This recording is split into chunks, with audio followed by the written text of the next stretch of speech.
VAR does us up the ribs again. Chelsea won, West Ham won, and make no mistake about it, an absolutely shambolic game from Chelsea. It's almost like we're just down tools like we always do. Second half comes around, just absolutely no chance of scoring a goal.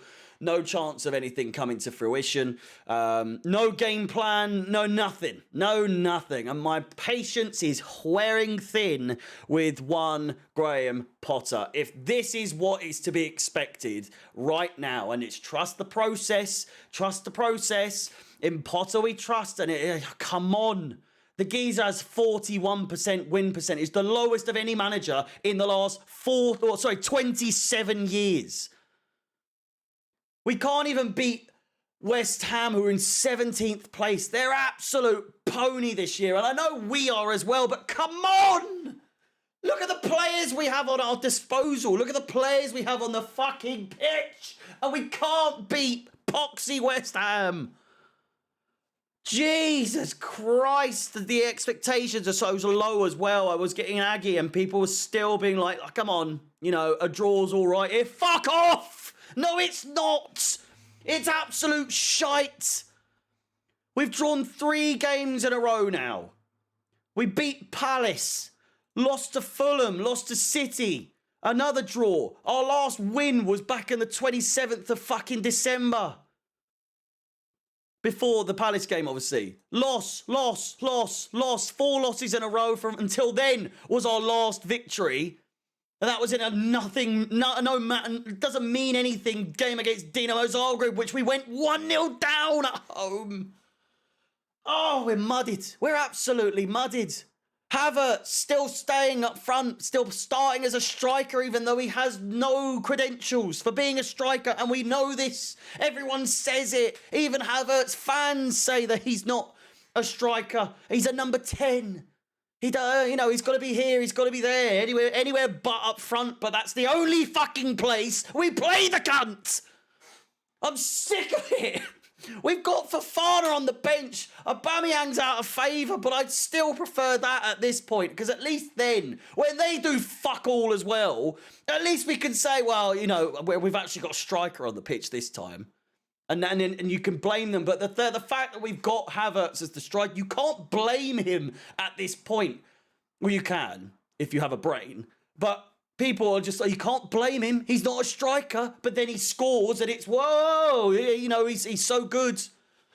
So good scoring when he's not a striker. Oh, fuck me, we're such a circle at the moment. We're just going round in circles. We start games, first 10, 15 minutes, you're like, you know what? We look all right. We look pretty damn good.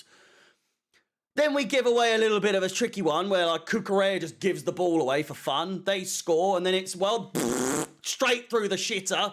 Momentum changes, and there we go. Back to square one. Another 70 minutes of the game where we're having to fucking beg for a penalty to win a game against 17th fucking place West Ham. What's happened? We can't even blame the injuries anymore. We can't even blame the fucking injuries. Starting 11 today. Goodness gracious me.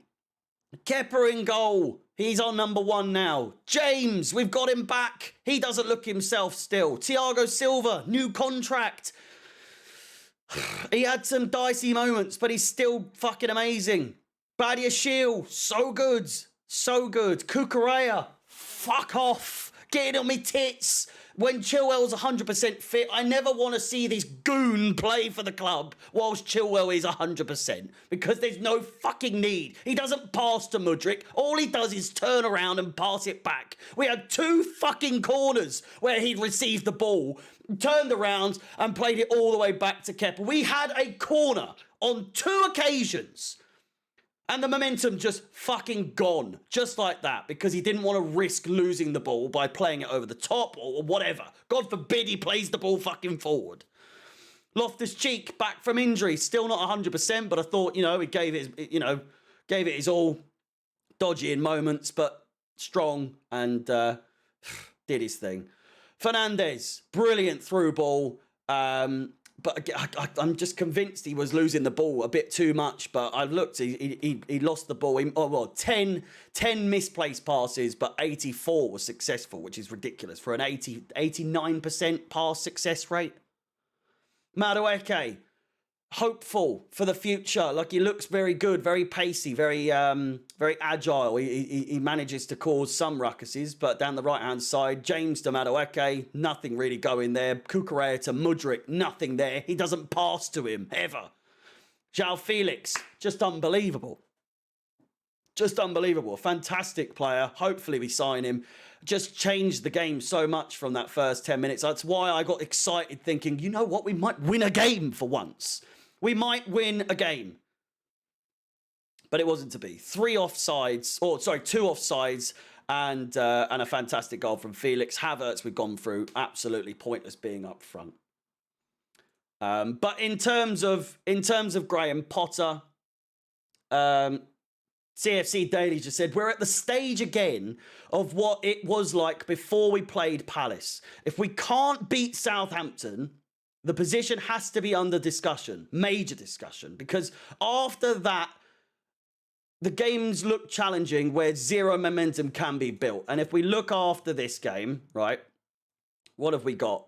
We've got Dortmund. We've got Southampton, who, I mean, I'm sorry, like he said, if we cannot beat Southampton, who are shit, absolute dog shit.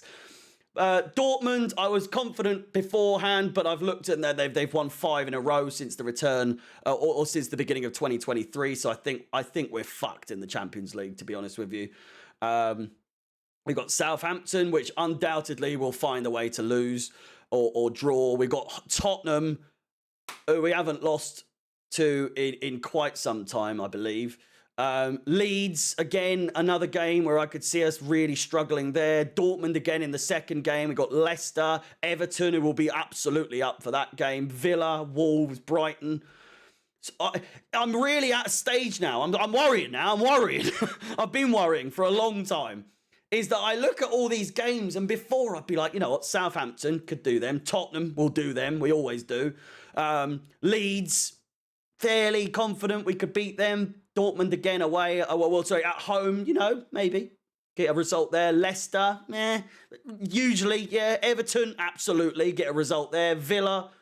You look at these games back before, and I know it's a different team, different management, different owners, all that shit. The team hasn't changed that much, though. I know we've spent 600 cocking million pounds on new players. But the fundamental side of it, like the players from when we won the Champions League, for the most part, are there. I know we're missing Rudiger, we're missing Christensen, we're missing Jorginho now. But we've still got a lot of those players that have Champions League winning mentality, allegedly, in the side. And then I look at these games now, like I've just done, and I think we could lose every single one of these games or draw. I don't see a win in this list particularly. Southampton, you'd hope. You would hope. You would absolutely hope. But I am. I'm going to say it. I'm going to say it. I'm not Potter out. I am at the beginning stages now, officially at the beginning stages of we need to start thinking potentially at a second option, because come on. His game plans don't change. We have 80% possession. And I know possession doesn't win games, but when you've got fucking 80% of the bastard shit, come on. What did we have in the end? Tell me. 72% possession. What are we doing with that? Nothing.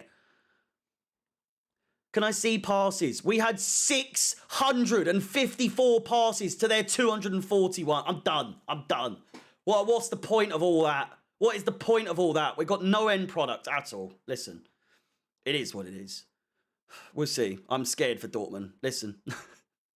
Make sure you like, subscribe, hit the bell notification. Let me know how you feel about what's happened today and where you see us going. Are you Potter in? Are you Potter out? Let me know. But again, thanks for watching. Like, subscribe, hit the bell notification to be notified of any future content. My name is Harry, up the Chelsea, and peace.